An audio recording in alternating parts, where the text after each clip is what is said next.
Welcome to A Journey with Food, Body, and Life podcast, a show for self-led women who are ready to step into their own transformation with food and body. I am Haneen, a certified eating psychology coach and a mom of two. I believe it's time for a deeper approach to our nutritional health, one that not only helps us heal with food and body, but also heal with our life. Join me each week for guidance on your journey so that together we'll find your way back to fully loving yourself. If you are tired of the mainstream approaches and you want to go deeper to heal with the root causes of your challenges like emotional eating, binge eating, body image issues, and you're ready to live in peace and freedom, then this is the perfect show for you.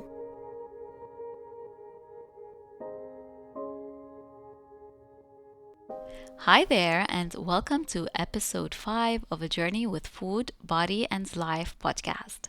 In today's episode, I am sharing with you one of the most empowering and fundamental perspectives when it comes to our relationship with food and body. I will be talking about the archetypes of who we are as eaters. And this is going to help you understand the nature of your relationship with food and body, the drive behind your food choices, and the reason or reasons you might feel stuck and unable to move forward in this relationship and in building and sustaining healthier and more supportive eating habits and practices.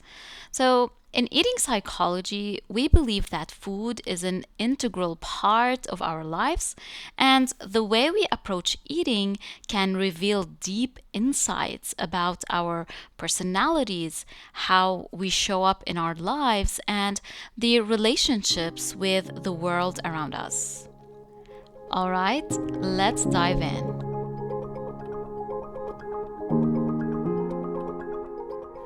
So let's start by defining what the term archetype means from an eating psychology perspective. As Mark David, the founder of the Institute for the Psychology of Eating, explains it, an archetype is a distinct personality inside of you. It's unique and individualized, and it has a specific voice of its own. He further explains that each one of us is more of a crowd, a bunch of archetypes in one, creating how we express ourselves in the world. Now, although our food choices are influenced by a variety of factors such as culture, environment, personal preferences, and health concerns, at the core of our food choices are archetypes that define who we are as eaters.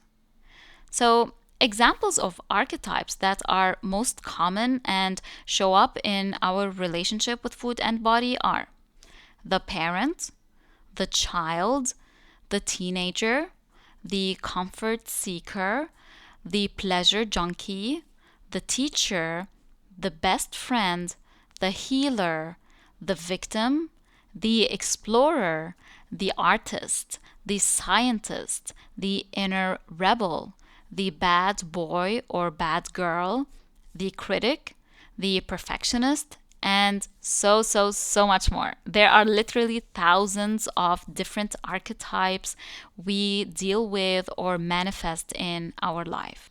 Now, here is something very important for us to acknowledge. The archetypes that I just mentioned are neither good nor bad. They just help us understand where our eating choices and habits are coming from and why they are manifesting. Once identified, each one of them holds a deep meaning and reason for approaching food and our body in the way that we do. And when we recognize these personas or patterns, we are able to heal and shift to better, healthier, and more supportive eating habits and choices. So, with that being said, when we recognize these personas, we get to shift and change. We get to shift from the ones that are not supporting us and then incorporating the archetypes that will support us along our healing journey with food and body. So, understanding these archetypes will give you the opportunity to select the ones or to identify the ones that are not supporting you and then incorporate those that will support you. So, for example, let's say the inner critic archetype in you is very loud. So, here you want to heal with it. You want to shift and change from the critic voice to the best friend voice. So here you are changing or shifting from the inner critic archetype to the best friend archetype.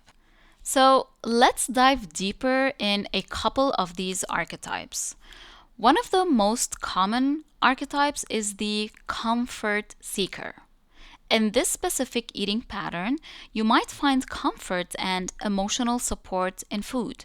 You might feel drawn towards nostalgic and maybe familiar foods that remind you of a positive experience and maybe your loved ones and provide you a sense of security and solace. Knowing that this is a beautiful way of relating to food, it's also important to note that relying too heavily on comfort eating can lead to an unhealthy relationship with food. And in specific to eating challenges like emotional eating, where you are depending on food to manage the emotions you are experiencing. So, this persona might disrupt your ability to deal with these emotions in a healthy way. The comfort seeker in you might turn to food every time he or she feels insecure, anxious, worried, sad, or even happy. Here you are seeking food to run away from the discomfort created by your internal world or maybe by the world around you. Now, another archetype is the enthusiast nourisher. In this archetype, you prioritize the nutritional value and health benefits of your meals. Making conscious choices about what you eat is exciting for you, where you are focusing on consuming, let's say, whole foods and fresh ingredients. The enthusiast nourisher understands that food is not only about pleasure, but also about taking care of their bodies and overall well being. Now, here's the thing. There's always a thing. Here's the thing about this archetype. You do not have to be an enthusiast nourisher. You do not have to be that enthusiastic about food or your eating choices. But what often happens, and it happened with me, is that we feel pressured by our society and maybe a loved one to adopt this persona. And if we don't, we feel guilty and shameful for not being that enthusiastic. Here we might mistake prioritizing our nutrition for being over enthusiastic and detail oriented and over obsessive about our food choices or our healthy eating. We might either force ourselves to be one or we might lash back and rebel against this. That's why bringing awareness to these archetypes and the extreme views we might adopt help us become aware of why we are eating or behaving the way or that way towards food, our body, and our overall health. From here, let's move on and talk about the inner rebel archetype. This archetype loves to go against rules and restrictions. And here's the thing. You might not be consciously deciding to be one, but this persona inside of you might be making you go against your own best interest, specifically around your food choices or your perception of your body and eating. So, to further explain this more, I will be quoting Mark David again. He explains that our inner rebel is often behind the scenes, unconsciously making choices for us about things like diet, exercise, sleep hygiene, and so much more. He also says that the inner rebel can be at the heart of why we struggle with emotional eating and other similar challenges. So, here is an example of how the inner rebel might be showing up in your life. Let's assume you are aware of your health status. You know that shifting to more supportive eating and food choices will help you feel better in your body, manage those mood swings, have more energy and focus during the day, but for some reason you just can't get a grip on the situation or commit to a better way of living. So instead of eating a nourishing breakfast in the morning, one you are sure will provide you with fulfillment, steady energy, and good overall sensation in your body, you feel this strong resistance to have it. And on a deeper level, you actually want to go against it. So you would still go for that cup of coffee and that piece of cake first thing in the morning, then experience a negative sensation in your body afterwards. You'd think there is something wrong with you, or that you do not have a strong willpower, or that you intentionally are self sabotaging or hurting yourself. But the root cause is actually none of this. You might be simply rebelling against the food rules and restrictions you grew up with. Those that told you that coffee and cakes are bad for you and you should not be eating them. They are bad food, and when you consume them, then you are a bad person. And to be good, you have to have a healthy breakfast and eat only healthy foods. So, the limitations or restrictions around food you have lived in your past is creating this rebel inside of you in the present, in your present moment. And here's how we consciously work through this inner rebel archetype. Firstly, by identifying this archetype and when it is manifesting during your day. Then we employ this inner rebel to create more supportive and positive purposes, and therefore better food choices that will enhance and support your nutritional health. Here, it is essential to learn how to break free from the diet rules and food labels, especially if you know you went through all of that in your past, and then reassure this inner rebel in you that you no longer subscribe to the restriction, and that you know that eating a nourishing breakfast will actually feel better in your body. You also might want to give this persona in you unconditional permission to have that coffee and piece of cake sometime during the day when it feels right in your body. All right? You allow this inner rebel in you to let their guard down. That's what we're doing. We are not pushing it away. We are not fighting it. We are not silencing it.